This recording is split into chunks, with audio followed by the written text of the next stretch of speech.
Good afternoon. Metallurgy and Machine Tools third മൊഡ്യൂളാണ് നമ്മൾ discuss ചെയ്തുകൊണ്ടിരിക്കുന്നത്. അതിലെ ആദ്യ ഭാഗമായ ഡ്രില്ലിംഗ് മെഷീൻസിനെ കുറിച്ചിട്ടാണ് ഡിസ്കസ് ചെയ്തിരുന്നത്. അതിൽ നമ്മൾ ഡ്രില്ലിംഗ് മെഷീൻ ക്ലാസിഫിക്കേഷൻ, അതിൽ നമ്മൾ വേരിയസ് ഡ്രില്ലിംഗ് മെഷീൻസിനെ കുറിച്ച് പറഞ്ഞു. അതിലിനി ബാക്കിയുള്ള ഒരു ഡ്രില്ലിംഗ് മെഷീനാണ് റേഡിയൽ ഡ്രില്ലിംഗ് മെഷീൻ. നമ്മുടെ സിലബസിൻ്റെ ഒരു രൂപം നോക്കിയാലും അതുപോലെ ക്വസ്റ്റ്യൻ പേപ്പർ നോക്കിയാലും ഏറ്റവും കൂടുതൽ റിപ്പീറ്റഡ് ആയിട്ട് ചോദിക്കുന്ന ഒരു ഭാഗമാണ് റേഡിയൽ ഡ്രില്ലിംഗ് മെഷീൻ എന്ന് പറയുന്നത്. അതിൻ്റെ ലൈൻ ഡയഗ്രാം വിത്ത് അതിൻ്റെ ഡിസ്ക്രിപ്ഷൻ, വർക്കിംഗ്, അതിൻ്റെ പാർട്സ് എന്തെല്ലാമാണ്, ഓരോ പാർട്സിൻ്റെയും ഫങ്ഷൻ എന്താണ് തുടങ്ങിയിട്ടുള്ള കാര്യങ്ങളൊക്കെ ഉൾപ്പെടുത്തിയിട്ടുള്ള ചോദ്യങ്ങൾ ഓൾമോസ്റ്റ് എല്ലാ കുറേയും കാണാറുണ്ട്. റിപ്പീറ്റഡായി ചോദിക്കുന്ന ഒരു ഭാഗമാണ് radial drilling machine. Okay, so നമുക്ക് ഇന്ന് ഡിസ്കസ് ചെയ്യാനുള്ളത് അതിനെക്കുറിച്ചിട്ടാണ്. വളരെ ഇമ്പോർട്ടൻ്റ് ആയൊരു ഭാഗമാണിത്. ഡ്രില്ലിംഗ് മെഷീൻസിനെ സംബന്ധിച്ചിടത്തോളം വലിയ ഇൻഡസ്ട്രീസിൽ ഏറ്റവും കൂടുതൽ നമ്മൾ ഉപയോഗിക്കുന്ന ഒരു ഡ്രില്ലിംഗ് മെഷീനാണ് എന്ത്, റേഡിയൽ ഡ്രില്ലിംഗ് മെഷീൻ എന്ന് പറയുന്നത്. ബിക്കോസ് അതിന് കുറേ അഡ്വാൻറ്റേജസ് ഉണ്ട് മറ്റ് മില്ലിംഗ് മെഷീനെ അപേക്ഷിച്ച് നോക്കുമ്പോൾ. എന്താണ് എന്ന് നമുക്ക് നോക്കാം. This machine is intended for drilling medium to large and heavy work pieces. നമ്മൾ പറഞ്ഞിരുന്ന പ്രധാനപ്പെട്ട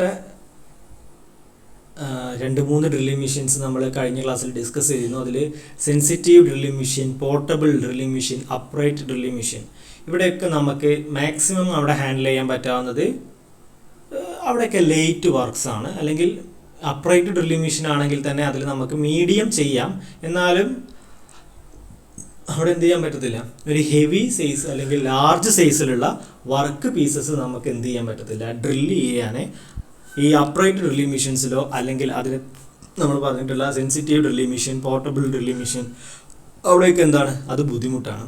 അപ്പോൾ അത്തരം ഏരിയാസിൽ നമുക്ക് വലിയ വർക്ക് പീസുകൾ, വലിയ സൈസുള്ള വർക്ക് പീസുകൾ ഡ്രില്ല് ചെയ്യാൻ വേണ്ടിയിട്ട് നമ്മൾ യൂസ് ചെയ്യുന്ന ഡ്രില്ലിംഗ് മെഷീനാണ് എന്ത്, റേഡിയൽ ഡ്രില്ലിംഗ് മെഷീൻ. അപ്പോൾ ഇവിടെ നമുക്ക് മീഡിയം മുതൽ, ഒരു മീഡിയം സൈസ് മുതൽ എന്ത് ചെയ്യാൻ പറ്റും, large and heavy size work pieces വരെ നമുക്ക് എന്ത് ചെയ്യാൻ പറ്റും, ഈ ഒരു മില്ലിംഗ് മെഷീനിൽ നമുക്ക്, മില്ലിംഗ് മെഷീനല്ല, ഈ ഒരു ഡ്രില്ലിംഗ് മെഷീനിൽ നമുക്ക് എന്ത് ചെയ്യാൻ പറ്റും, ഡ്രിൽ ചെയ്യാൻ കഴിയും.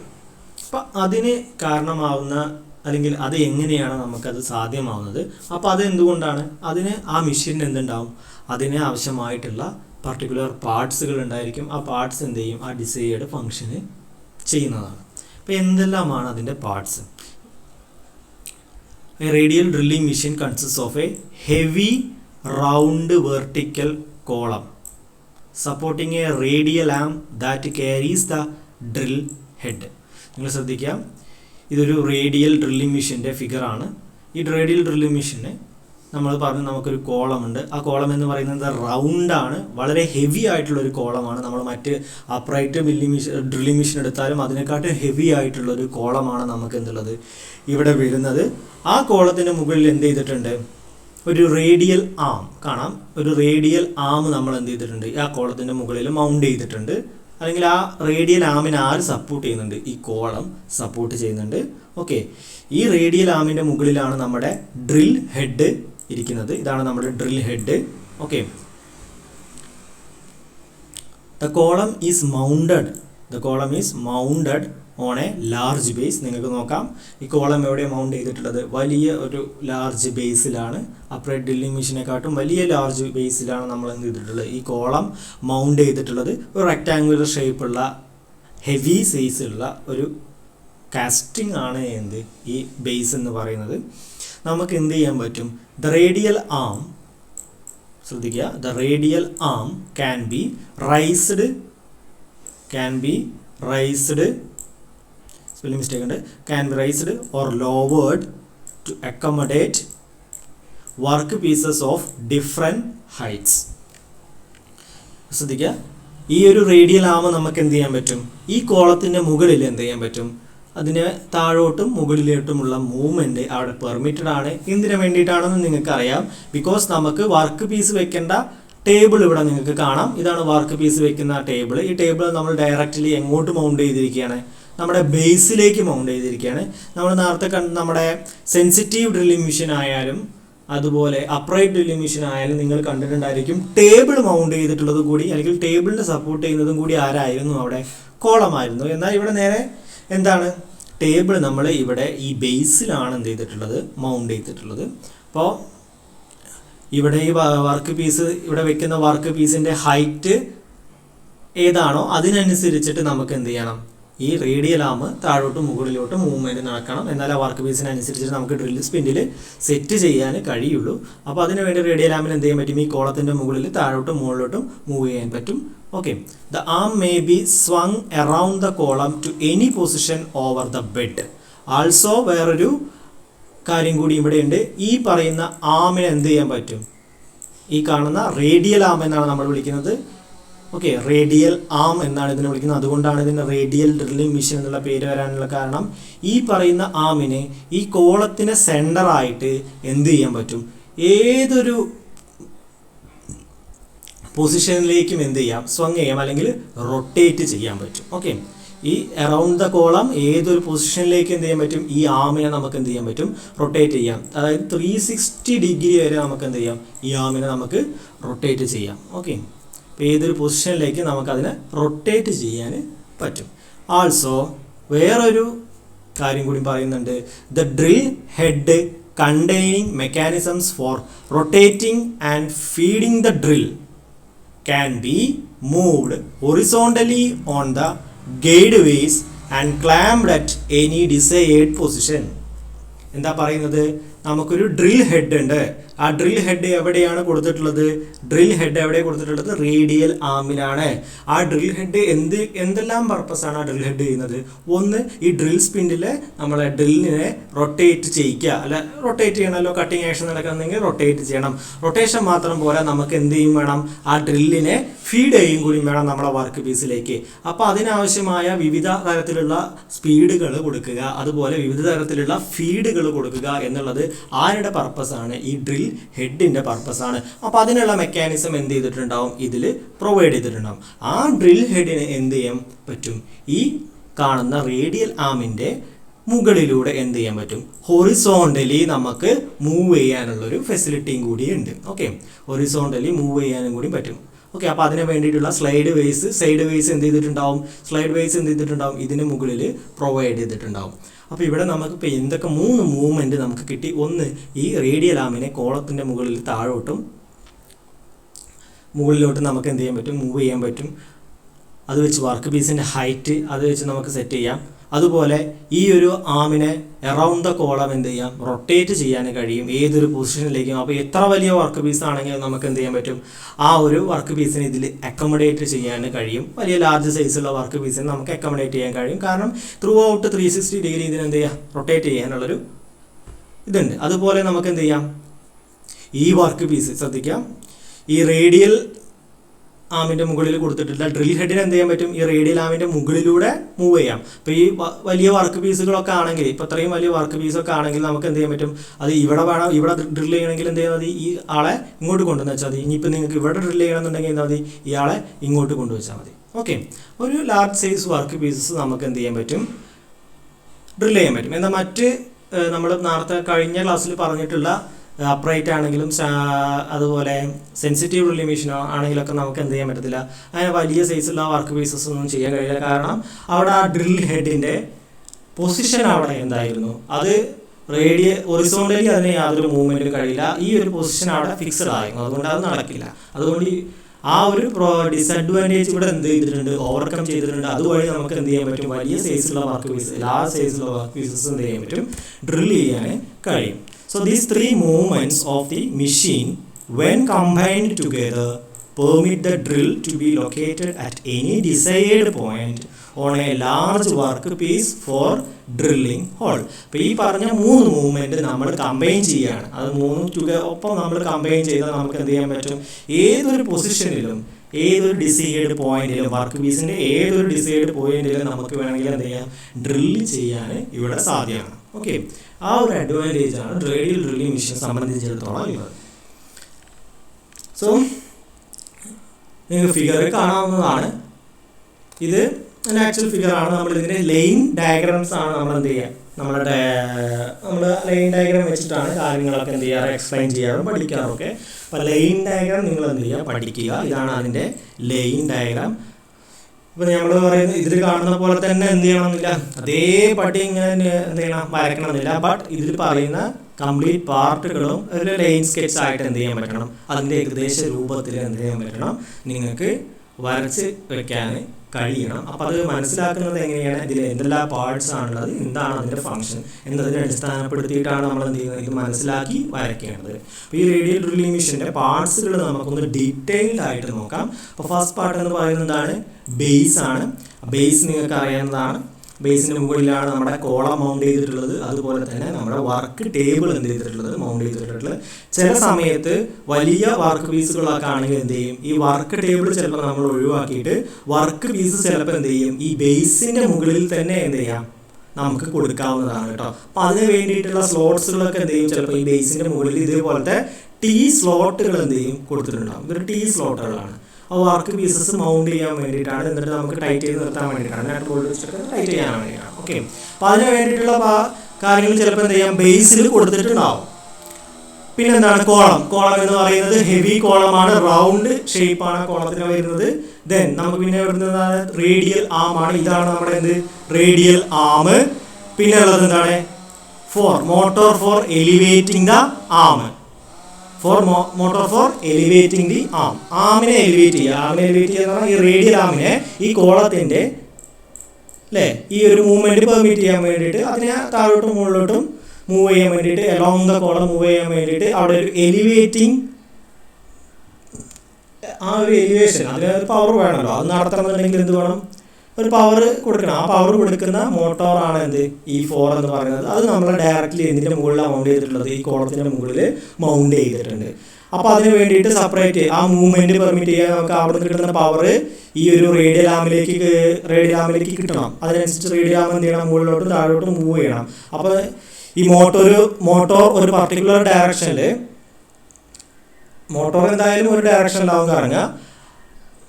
നമുക്ക് ഇവിടെ ഒരു എന്ത് കൊടുത്തിട്ടുണ്ട്, 5ാമത്തെ ആളെന്താ, എലിവേറ്റിംഗ് സ്ക്രൂ. ഈ സ്ക്രൂവിൻ്റെ ഡയറക്ഷൻ ചിലപ്പോൾ നമുക്ക് എന്ത് ചെയ്യാൻ പറ്റും, ഇവിടെ വെച്ചിട്ടുള്ള എന്തെങ്കിലും ഗിയർ അറേഞ്ച്മെൻറ്റുകൾ യൂസ് ചെയ്തിട്ട് ഈ സ്ക്രൂവിൻ്റെ ഡയറക്ഷൻ ഒന്നല്ലെങ്കിൽ ക്ലോക്ക് വൈസോ അല്ലെങ്കിൽ ആൻറ്റി ക്ലോക്ക് വൈസോ നമുക്ക് എന്ത് ചെയ്യാൻ പറ്റും, ഡയറക്ഷൻ ചേഞ്ച് ചെയ്യാനുള്ള ഫെസിലിറ്റി കൊടുത്തിട്ടുണ്ടാവും. അപ്പോൾ അതിനനുസരിച്ചിട്ട് ഈ ആം എന്ത് ചെയ്യും, മുകളിലോട്ടും താഴോട്ടും മൂവ് ചെയ്യും. എങ്ങനെ, ഈ മോട്ടോറിൽ നിന്ന് പവർ അല്ലെങ്കിൽ മോട്ടോറിൽ നിന്ന് റൊട്ടേഷൻ എവിടേക്ക് കിട്ടും, ത്രൂ ഗിയർ അറേഞ്ച്മെൻറ്റ് വഴി എവിടേക്ക് കിട്ടും, നമ്മുടെ സ്ക്രൂവിനെ കിട്ടും. ആ സ്ക്രൂ റൊട്ടേറ്റ് ചെയ്യുന്നതിനനുസരിച്ച് എന്ത് ചെയ്യും, അതിന് മുകളിലൂടെ ആർക്ക് മൂവ് ചെയ്യാൻ പറ്റും, ഈ കോളത്തിൻ്റെ മുകളിലൂടെ ആർക്ക് മൂവ് ചെയ്യാൻ പറ്റും, നമ്മളെ റേഡിയൽ ആമിനെ മൂവ് ചെയ്യാൻ കഴിയും. ഓക്കെ, 6 എന്ന് പറയുന്നത് എന്താണ്, ഗൈഡ് വേസ്. 6 എന്ന് പറയുന്നത് എന്താണ്, ഗൈഡ് വേസ്. കാണാം, ഗൈഡ് വേസ് എന്തിനു വേണ്ടിയിട്ടായിരുന്നു, ഈ റേഡിയൽ ആമിൻ്റെ മുകളിലൂടെ ഹൊറിസോണ്ടലി നമ്മുടെ ഡ്രിൽ ഹെഡിനെ മൂവ് ചെയ്യാൻ വേണ്ടിയിട്ടായിരുന്നു. ഓക്കെ, 7 എന്ന് പറയുന്നതാണ് motor four driving the drill spindle.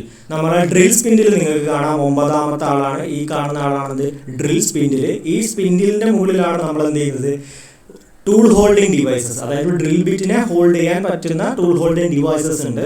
ആ ടൂൾ ഹോൾഡിംഗ് ഡിവൈസസ് ഈ ഡ്രിൽ സ്പിൻഡിലേക്ക് വെച്ചിട്ടാണ് നമ്മൾ എന്ത് ചെയ്യുന്നത്, ഡ്രില്ലിനെ അവിടെ ഫിക്സ് ചെയ്യുന്നത്. ഇപ്പോൾ ഡ്രിൽ സ്പിൻഡിലാണ് കറങ്ങുന്നതൊക്കെ നിങ്ങൾക്ക് അറിയുന്നതാണ്. അപ്പോൾ ആ ഡ്രിൽ സ്പിൻഡിനെ കറക്കാൻ വേണ്ടിയിട്ട് അല്ലെങ്കിൽ അതിന് പവർ ഡ്രൈവ് ചെയ്യാൻ വേണ്ടിയിട്ടുള്ള പവർ അത് കിട്ടുന്നത് എവിടെ നിന്നാണ്, ഈ 7 എന്ന് പറയുന്നത് ഇവിടെ സെപ്പറേറ്റ് ഡ്രിൽ ഹെഡിൽ തന്നെ കൊടുത്തിട്ടുള്ള ഒരു മോട്ടോറാണ്. അപ്പോൾ ഇവിടെ നിങ്ങൾ ശ്രദ്ധിക്കുക, ഇവിടെ 2 മോട്ടോർ വരുന്നുണ്ട്. ഒന്ന് എന്തിനാണ്, ഈ ഡ്രിൽ ഹെഡിന് വേണ്ടിയിട്ടാണ്. മറ്റേത് എന്തിനു വേണ്ടിയിട്ടാണ്, ഈ കോളത്തിൻ്റെ മുകളിൽ ഈ ഒരു ആമിനെ എലിവേറ്റ് ചെയ്യാൻ വേണ്ടിയിട്ടുള്ള ഒരു മോട്ടോറും കൊടുത്തിട്ടുണ്ട്. പിന്നെ 8 എന്ന് പറയുന്നത് എന്താണ്, ഡ്രിൽ ഹെഡാണ്. ആ ഡ്രിൽ ഹെഡിലായിരിക്കും എന്തുണ്ടായിരിക്കുക, നമ്മളെ ഡ്രിൽ സ്പിൻഡിലിനെ കറക്കാനുള്ള മെക്കാനിസം അവിടെ കൊടുത്തിട്ടുണ്ടാവും. അതുപോലെ ഡ്രിൽ സ്പിൻഡിൽ എന്ത് ചെയ്യണം, വിവിധ സ്പീഡിൽ എന്ത് ചെയ്യണം, അത് കറങ്ങണം. അതുപോലെ തന്നെ അതിനെ വിവിധ ഫീഡ് റേറ്റിൽ എന്ത് ചെയ്യണം, നമ്മുടെ വർക്ക് പീസിലേക്ക് കൊടുക്കും വേണം. അപ്പോൾ അതിനുള്ള അഡ്ജസ്റ്റ്മെൻറ്റും ഈ ഡ്രിൽ ഹെഡ് എന്ത് ചെയ്തിട്ടുണ്ടാവും, പ്രൊവൈഡ് ചെയ്തിട്ടുണ്ടാവും. ഓക്കെ, 9 ഡ്രിൽ സ്പിൻഡിലാണ്, 10 എന്ന് പറയുന്നത് ടേബിളാണ്. അപ്പോൾ കൃത്യമായിട്ട് കാര്യങ്ങൾ മനസ്സിലാക്കിയിട്ട് ഇത് എന്ത് ചെയ്യുക, വരച്ച് വയ്ക്കുക. എന്നിട്ട് വേണം നിങ്ങൾ എക്സ്പ്ലെയിൻ ചെയ്യാനുള്ളത്. ഓക്കെ, ഇതൊക്കെ അന്ന് തന്നെ വരയ്ക്കുക, അന്ന് തന്നെ എടുത്ത് അന്ന് തന്നെ വരച്ച് എഴുതി വയ്ക്കുന്നതാവും ഏറ്റവും ബെറ്റർ. വെറുതെ അത് ഓവർലോഡാക്കി വെക്കരുത്. അപ്പോൾ ലൈൻ സ്കെച്ച് കൃത്യമായിട്ട് എന്ത് ചെയ്യുക, പഠിക്കുക. പാർട്സുകൾ കൃത്യമായി മനസ്സിലാക്കുക. നമ്മൾ പറഞ്ഞ പോലെ ഇതേപോലെ എക്സാക്റ്റ് ഇതേപോലെ തന്നെ എന്ത് ചെയ്യണമെന്നില്ല, വരയ്ക്കണമെന്നില്ല. ലൈൻ സ്കെച്ചാണ്, എന്നാൽ അതിൽ ഇമ്പോർട്ടൻ്റ് ആയിട്ടുള്ള അതേ ഷേപ്പുകളൊക്കെ എന്ത് ചെയ്യണം, കൊടുക്കണം. എക്സാക്റ്റ് ഇതേപോലെ തന്നെ എന്ത് ചെയ്യണമെന്നില്ല, വരയ്ക്കണമെന്നില്ല. ഇപ്പോൾ ഇവിടെ ഇപ്പം നിങ്ങൾ കാണുമ്പോൾ ഇങ്ങനെ ഒരു ഷേപ്പ് ഇവിടെ കൊടുത്തിട്ടുണ്ട്. അപ്പോൾ അതൊന്നും വേണം നിർബന്ധമൊന്നുമില്ല. ഓക്കെ, നമ്മളൊരു ലൈൻ സ്കെച്ചാണ് വരയ്ക്കുന്നത്, അപ്പോൾ അത്ര നിർബന്ധമൊന്നും അവിടെ വരുന്നില്ല. ബട്ട് സാധനം എന്താണെന്നുള്ളത് ക്ലിയർ ആയിട്ട്, മിഷൻ എന്താണെന്ന് ക്ലിയർ ആയിട്ട് ലൈൻ സ്കെച്ച് വഴി മറ്റൊരാൾക്ക് മനസ്സിലാക്കി കൊടുക്കാൻ പറ്റുന്ന വിധത്തിലായിരിക്കണം. ഓക്കെ, അപ്പോൾ ലൈൻ സ്കെച്ചൊക്കെ വരയ്ക്കുന്ന സമയത്ത് ചില കാര്യങ്ങൾക്കൊക്കെ നമ്മൾ എന്ത് ചെയ്യും, ഒരു കോമൺ ഷേപ്പ് ഉണ്ട്. ഇപ്പോൾ നിങ്ങളുടെ അടുത്ത് നോക്കിയാൽ മതി, ബേസിന് എപ്പോഴും ഇങ്ങനത്തെ ഒരു ഷേപ്പ് ആവും ബേസിന് ഉണ്ടായിരിക്കുക. അപ്പോൾ അങ്ങനത്തെ ചെറിയ ചെറിയ കോമൺ ആയിട്ടുള്ള കാര്യങ്ങളൊക്കെ ഉണ്ടാവും. അതൊക്കെ അതേപടി തന്നെ എന്ത് ചെയ്യുക, കൊടുക്കുക. ഓക്കെ, അല്ല കഴിയാൻ പറ്റുന്നവർ എക്സാമിൽ എന്ത് ചെയ്യുക, ഇത് തന്നെ വരയ്ക്കുക, ഇത് തന്നെ വരയ്ക്കണം എന്നാണ് ഞാൻ പറയുക. പക്ഷേ അത് സമയമില്ലെങ്കിൽ മാത്രം എന്ത് ചെയ്താൽ മതി, നിങ്ങൾക്ക് പറ്റുന്ന രൂപത്തിൽ എന്ത് ചെയ്യുക, ഇത് വരച്ച് വെക്കണം. ഓക്കെ, ഇപ്പോൾ റേഡിയൽ ഡ്രില്ലിംഗ് മെഷീന് കുറച്ച് മേജർ ആയിട്ടുള്ള പാർട്ടുകളുണ്ട്. അതിനെക്കുറിച്ചിട്ടൊന്ന് ഡീറ്റെയിൽ ആയിട്ട് ജസ്റ്റ് ഒന്ന് നോക്കാം. നമ്മൾ പറഞ്ഞത് തന്നെയാണ്, ഒന്നും കൂടി പറയുന്നുള്ളൂ. ഫസ്റ്റ് വൺ എന്ന് പറയുന്നത് എന്താണ്, ബേസ് ആണ്. It is a large rectangular casting and is made of rigid to support column and table. അതൊരു എന്താണ്, ഈ ബേസ് എന്ന് പറയുന്നത് വലിയ ഒരു ലാർജ് റെക്ടാങ്കുലർ ഷേപ്പുള്ള കാസ്റ്റിംഗ് ആണ്. അതിൻ്റെ പർപ്പസ് നിങ്ങൾക്കറിയാം. ഒന്ന്, ഈ ടേബിളിനെ സപ്പോർട്ട് ചെയ്യുക. മറ്റേത് എന്താണ്, ഈ കോളത്തിനെ സപ്പോർട്ട് ചെയ്യുക. വീണ്ടും ഞാൻ പറഞ്ഞു, ചില സമയത്ത് എന്ത് ചെയ്യും, വലിയ ഹെവി സൈസുള്ള വർക്ക് പീസസ് ഒക്കെ വരുന്ന സമയത്ത് നമ്മൾ എന്ത് ചെയ്യാറുണ്ട്, ഈ ടേബിളിന് പകരം ടേബിൾ മാറ്റിയിട്ട് വർക്ക് പീസസ് ഡയറക്റ്റ്ലി എന്ത് ചെയ്യും, ഈ പറയുന്ന ബേസിൻ്റെ മുകളിൽ സപ്പോർട്ട് ചെയ്യാറുണ്ട്. അപ്പോൾ അതിന് വേണ്ടിയിട്ട് എന്ത് ചെയ്യണം, ഈ ബേസിൻ്റെ മുകളിൽ നമ്മൾ എന്ത് ചെയ്യും, in some machines T-slots are provided on top surface for clamping work directly so that it will serve the function of the table. അപ്പോൾ ടേബിളിൻ്റെ ഫംഗ്ഷൻ തന്നെ ചിലപ്പോൾ എന്ത് ചെയ്യും, നമ്മുടെ ബേസ് ചെയ്യാം. വർക്ക് ടേബിളിൻ്റെ ഫംഗ്ഷൻ എന്ത് ചെയ്യാം, നമ്മുടെ ബേസ് ചില സമയത്ത് ചെയ്യാം. ചില മെഷീൻസിൽ അങ്ങനത്തെ T-slots എന്ത് ചെയ്തിട്ടുണ്ടാവും, ഈ ബേസിൻ്റെ ടോപ്പ് സർഫസിൽ പ്രൊവൈഡ് ചെയ്തിട്ടുണ്ടാവും. ഇതിന് വേണ്ടിയിട്ടാണ്, for clamping the work. So അതിൽ ഫസ്റ്റ് വണ്ണാണ് ബേസ് എന്ന് പറയുന്നത്. സെക്കൻഡ് മേജർ പാർട്ട് എന്ന് പറയുന്നത് കോളമാണ്. It is a cylindrical casting mounted vertically to the base. It supports radial arm which can slide vertically up and down. An electric motor is provided on the top of the column for elevating the arm along the column. Okay. ഇവിടെ എന്തുണ്ട്, column എന്ന് പറയുന്നത് നിങ്ങൾക്കറിയാം, heavy സൈസുള്ളൊരു cylindrical casting ആണ്. ബേസിൻ്റെ മുകളിൽ vertically mount ചെയ്തിട്ടുള്ളതാണ്. അതിലാണ് ആ കോളമാണ് എന്ത് ചെയ്യുന്നത്, റേഡിയൽ ആമിനെ സപ്പോർട്ട് ചെയ്യുന്നത്. ആ റേഡിയൽ ആമിനെ കോളത്തിൻ്റെ മുകളിൽ vertically up and down slide ചെയ്യാൻ പറ്റും. ആൾസോ ആ സ്ലൈഡിങ്ങിന് വേണ്ടിയിട്ട്, ആ റേഡിയൽ ആമിൻ്റെ സ്ലൈഡിങ്ങിന് വേണ്ടിയിട്ട് എന്ത് ചെയ്തിട്ടുണ്ട്, ഒരു സെപ്പറേറ്റ് ഇലക്ട്രിക് മോട്ടോർ നമ്മൾ എന്ത് ചെയ്തിട്ടുണ്ട്, അവിടെ പ്രൊവൈഡ് ചെയ്തിട്ടുണ്ട്. അതുവഴി ഒരു ഗിയർ അറേഞ്ച്മെൻറ്റ് വഴി ഒരു സ്ക്രൂ റോഡ് വഴിയാണ് എന്ത് ചെയ്യുന്നത്, ആ ഒരു മൂവ്മെൻറ്റ് അതിൻ്റെ മുകളിൽ സാധ്യമാവുന്നത് നിങ്ങൾക്ക് അറിയുന്നതാണ്. പിന്നെ പറയുന്നത് എന്താണ്, നമുക്ക് വേണ്ടത് അടുത്ത ഒരാളാണ് റേഡിയൽ ആം എന്ന് പറയുന്നത്. എന്താണ് റേഡിയൽ ആം എന്ന് നിങ്ങൾക്കറിയാം, നമ്മൾ കണ്ടു. It is mounted horizontally on column. കോളത്തിൽ ഒറിസോണ്ടലി മൗണ്ട് ചെയ്തിരിക്കുകയാണ്, അല്ലെങ്കിൽ റേഡിയൽ ഡയറക്ഷനിൽ, കോളത്തിൻ്റെ റേഡിയൽ ഡയറക്ഷനിൽ മൗണ്ട് ചെയ്തിട്ടുള്ള ആളാണെന്ത്, റേഡിയൽ ആം. അതുകൊണ്ട് തന്നെയാണ് നമ്മൾ എന്ത് വിളിക്കുന്നത്, അതിനെ ത്രൂ ഔട്ട് ദ റേഡിയസിലെ ത്രൂ ഔട്ട് റേഡിയൽ ആയിട്ട് തന്നെ എന്ത് ചെയ്യാൻ പറ്റും, ആ മൂവ്മെൻറ്റ് ആ കോളത്തിനെ ബേസ് ചെയ്തിട്ട് മൂവ് ചെയ്യാൻ കഴിയും. സോ അതുകൊണ്ടാണ് അതിന് റേഡിയൽ മെഷീൻ എന്നുള്ളൊരു പേര് വരാനുള്ള കാരണം. It is provided with accurate gateways on which the drill head slides. അതിൽ എന്ത് ചെയ്തിട്ടുണ്ടാവും, ഗൈഡ് വേസ് നമ്മൾ പ്രൊവൈഡ് ചെയ്തിട്ടുണ്ട്. എന്തിനു വേണ്ടിയിട്ടാണ്, നമ്മളെ ഡ്രിൽ ഹെഡിനെ അതിൻ്റെ മുകളിലൂടെ സ്ലൈഡ് ചെയ്യാൻ വേണ്ടിയിട്ടാണ്. This arm slides up and down and also swing around the column. ആ റേഡിയൽ ആമിന് എന്ത് ചെയ്യാൻ പറ്റും, അപ്പ് ആൻഡ് ഡൗൺ കോളത്തിൻ്റെ മുകളിലൂടെ സ്ലൈഡ് ചെയ്യാനും കഴിയും. കോളത്തിനെ അറൗണ്ട് സ്വിങ് ചെയ്യാനും അല്ലെങ്കിൽ റൊട്ടേറ്റ് ചെയ്യാനും എന്ത് ചെയ്യാൻ പറ്റും, റേഡിയൽ ആമിന് പറ്റും. നാലാമത്തെ ആളാണ് drill head. It is mounted on the radial arm. It may slide along the arm to drill spindle with respect to the work. It is provided with a mechanism to drive the drill at required speeds and feeds. Drill head radial ആമിലാണ് mount ചെയ്തത്. അതിന് മുകളിലൂടെ move ചെയ്യാൻ കഴിയുമെന്നൊക്കെ പറഞ്ഞു. With respect to work നമുക്ക് drill spindle drill bit ഏതൊരു പൊസിഷനിലും കൊണ്ടുവയ്ക്കാനുള്ള ഒരു ഇതുണ്ട് ഇതിൽ ഡ്രിൽ ഹെഡിനുണ്ട്. കാരണം ആ റേഡിയൽ ആമിൻ്റെ മുകളിലൂടെ അതിനെ മൂവ് ചെയ്യാൻ കഴിയും. പിന്നെ ഈ നമുക്ക് വേണ്ട ഡിഫറെൻറ്റ് സ്പീഡ്സിലും ഫീഡ്സിലും ഡ്രില്ലിന് എന്ത് ചെയ്യണം, വർക്ക് പീസിലേക്ക് കൊടുക്കണം. അപ്പോൾ അതിനുള്ള മെക്കാനിസവും ഈ ഡ്രിൽ ഹെഡിൽ എന്ത് ഉണ്ടാവും, പ്രൊവൈഡ് ചെയ്തിട്ടുണ്ടാവും. അതൊന്ന് ഓർത്തിരിക്കുക. പിന്നെ spindle drive and feed mechanism, അത് ആ ഡ്രിൽ ഹെഡിൽ കൊടുത്തിട്ടുള്ള സ്പിൻഡിലിനെ ഡ്രൈവ് ചെയ്യാനും സ്പിൻഡിലിനെ ഫീഡ് ചെയ്യാനും. അതായത് സ്പിൻഡിലിനെ ഡ്രൈവ് ചെയ്യുക, സ്പിൻഡിലിനെ ഫീഡ് ചെയ്യുക എന്ന് പറഞ്ഞാൽ എന്താണ്? സ്പിൻഡിലാണ് നമ്മൾ ഡ്രിൽ ബിറ്റ് എന്ത് ചെയ്തിട്ടുണ്ടാവുക, ടൂൾ ഹോൾഡിംഗ് ഡിവൈസസ് യൂസ് ചെയ്തിട്ട് നമ്മൾ എന്ത് ചെയ്തിട്ടുണ്ടാവുക, ഫിക്സ് ചെയ്ത് വെച്ചിട്ടുണ്ടാവുക അല്ലെങ്കിൽ ഹോൾഡ് ചെയ്തിട്ടുണ്ടായിരിക്കുക. അപ്പോൾ ആ സ്പിൻഡിലിനെ ഡ്രൈവ് ചെയ്യാനും ഫീഡ് ചെയ്യാനുള്ള മെക്കാനിസം അത് നമ്മൾ ഡ്രിൽ ഹെഡിൽ തന്നെയാണ് പ്രൊവൈഡ് ചെയ്തിട്ടുള്ളത്. അപ്പോൾ അതൊരു സെപ്പറേറ്റ് ഒരു മേജർ പാർട്ടായിട്ട് തന്നെ നമ്മൾ പറയുകയാണ്. കാരണം അത് വളരെ ഇമ്പോർട്ടൻ്റ് ആണല്ലോ. The spindle is driven by a motor fitted directly over the drill head.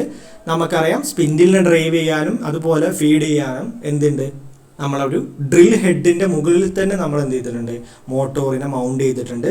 അവിടെ നമ്മൾ some gear box arrangement use ചെയ്തിട്ട് multiple spindle speeds and feeds of the spindle can be obtained.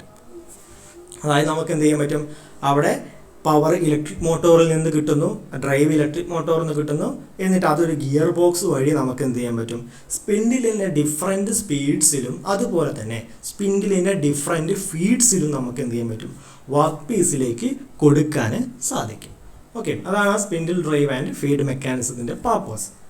So ഇത്രയും കാര്യങ്ങളാണ് നമുക്ക് radial drilling മെഷീനെ കുറിച്ചിട്ട് പറയാനുള്ളത്. അപ്പോൾ മറ്റ് ഡ്രില്ലിംഗ് മെഷീനെ അപേക്ഷിച്ച് നോക്കുമ്പോൾ ഇതെന്താണ്, ഹെവിയാണ്. അതുകൊണ്ട് ലാർജ് സൈസ് വർക്ക് പീസസ് നമുക്ക് ഇവിടെ ചെയ്യാൻ കഴിയും. ഏതൊരു പൊസിഷനിലും ചെയ്യാൻ എന്ത് ചെയ്യാൻ പറ്റും, ലാർജ് സൈസിലുള്ള വർക്ക് പീസിൽ ഏതൊരു പൊസിഷനിലും നമുക്ക് എന്ത് ചെയ്യാൻ പറ്റും, ചെയ്യാൻ ഇവിടെ കഴിയും. അതുപോലെ കുറച്ചും കൂടി ആക്യുറേറ്റ് ആയിട്ട് എന്ത് ചെയ്യാൻ പറ്റും, ഇവിടെ ഡ്രില്ലിങ് പോസിബിൾ ആണ്. ഓക്കെ, അപ്പോൾ കൃത്യമായിട്ട് ആ പാർട്ടുകൾ കൃത്യമായി പഠിക്കുക, ഓരോന്നിനും ഫങ്ഷൻ അറിയുക, എന്താണ് ഇതിൻ്റെ ഓവറോൾ ഐഡിയ എന്നുള്ളത് മനസ്സിലാക്കി വയ്ക്കുക. ഓക്കെ, സോ ഇത്രയും കാര്യങ്ങൾ മാത്രമാണ് നമുക്ക് എന്ത് ചെയ്യാനുള്ളത്, ഇന്ന് ഡിസ്കസ് ചെയ്യാനുള്ളത്. ബാക്കി നമ്മൾ അടുത്ത ക്ലാസ്സിൽ ഡിസ്കസ് ചെയ്യും. ഓക്കെ, അപ്പോൾ താങ്ക് യു.